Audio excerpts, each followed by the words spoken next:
Pemirsa, ada seorang bayi laki-laki yang lahir di tengah bencana banjir dan longsor yang menerjang Sumatera. Sementara itu, pemirsa, di Sibolga pencarian korban resmi ditutup. Walau masih ada satu korban yang belum ditemukan karena kesulitan di lapangan. Dua berita tadi menjadi bagian rangkuman sejumlah peristiwa dari bencana Sumatera berikut ini. Dan informasi selengkapnya tunggu apa lagi bersama Kata Oma. Telur gabus Kata Oma. Baru jagung bakar mentega. Jagung bakarnya nendang, menteganya meleleh di mulut. Rasakan kasih sayang Oma di kerenyahannya.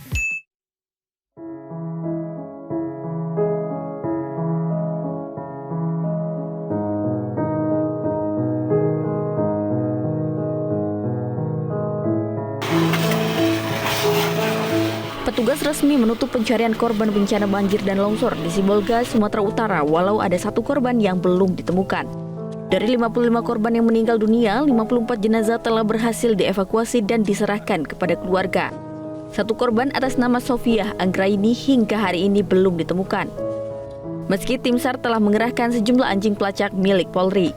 Tidak adanya akses masuk untuk alat berat membuat proses pencarian para korban di lokasi ini dilakukan secara manual. Dengan berakhirnya proses pencarian terhadap korban, pihak keluarga menerima dengan ikhlas dan mengucapkan terima kasihnya atas semua usaha tim SAR gabungan yang telah melakukan segala upaya untuk proses pencarian.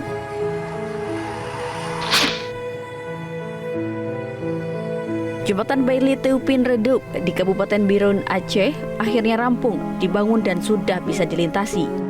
Dengan berfungsinya jembatan ini, jalur nasional Banda Aceh Medan yang sempat terputus akibat banjir bandang dan longsor kini kembali dapat terhubung. Penyelesaian pembangunan jembatan ini berkat kerja siang malam prajurit Kodam Iskandar Muda yang bekerja sama dengan Kementerian Pekerjaan Umum. Dengan dibukanya jembatan ini, arus lalu lintas dari Banda Aceh menuju Medan maupun sebaliknya kembali dapat berjalan. Namun, petugas masih memberlakukan pembatasan tonase kendaraan demi menjaga keamanan struktur jembatan. Banjir bandang dan longsor di Kabupaten Bener Meriah, Aceh telah menyebabkan 165 jembatan mengalami kerusakan bahkan putus total.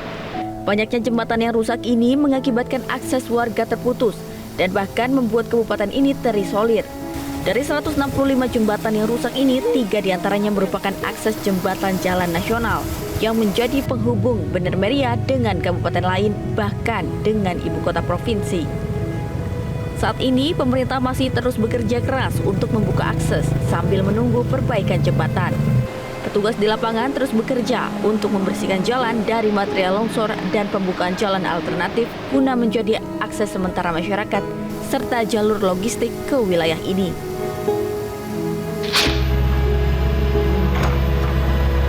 Ruas jalan nasional yang menghubungkan Tapanuli Selatan dengan Tapanuli Utara di Sumatera Utara yang berada di Desa Luang Lobang, Kecamatan Sipirok, ke Tapanuli Selatan sempat kembali longsor. Akibatnya, sejumlah kendaraan yang berada di lokasi ini tertahan longsor yang menutup badan jalan. Ruas jalan ini baru bisa kembali dilintasi setelah 2 alat berat dikerahkan untuk mengangkat material longsor. Ruas jalan ini juga sempat terputus total akibat longsor pada akhir November lalu. Padahal jalan ini adalah akses utama dari arah Padang menuju Medan melalui kota Padang Sidimpuan dan Tarutung.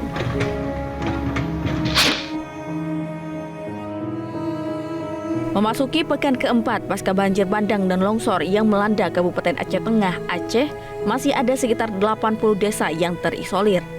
Bahkan ada 2 kecamatan yang hingga kini masih dinyatakan terisolir penuh, yaitu Kecamatan Celala dan Kecamatan Rusip. Pemerintah Kabupaten Aceh bersama dengan Dinas PUPR serta aparat TNI Polri terus lakukan upaya pembersihan material longsor untuk memulihkan akses jalan bagi masyarakat. Sejumlah bantuan makanan dan logistik yang disalurkan terpaksa harus diberikan dengan helikopter dengan teknik airdropping agar dapat masuk ke desa yang terisolir. Inilah gambaran warga yang saling bahu-membahu membawa jenazah korban bencana banjir dan longsor di Aceh Tengah yang baru ditemukan. Mereka mengevakuasi korban ke desa terdekat untuk dimakamkan. Akibat putusnya jembatan lintas nasional Biren Takengon, membuat warga di sini harus melewati jalan terjal sejauh 5 km untuk membawa jenazah. Evakuasi berlangsung dramatis karena anggota TNI dan warga harus berjalan kaki di lereng bukit yang licin karena jalan raya juga telah terputus. Memasuki pekan keempat pasca bencana, pasokan bahan bakar minyak mulai masuk ke wilayah Bener Meriah, Aceh. Namun distribusi BBM masih terbatas dengan pengiriman menggunakan jalur udara. Ribuan warga pun rela antri hingga ratusan meter untuk mendapatkan BBM.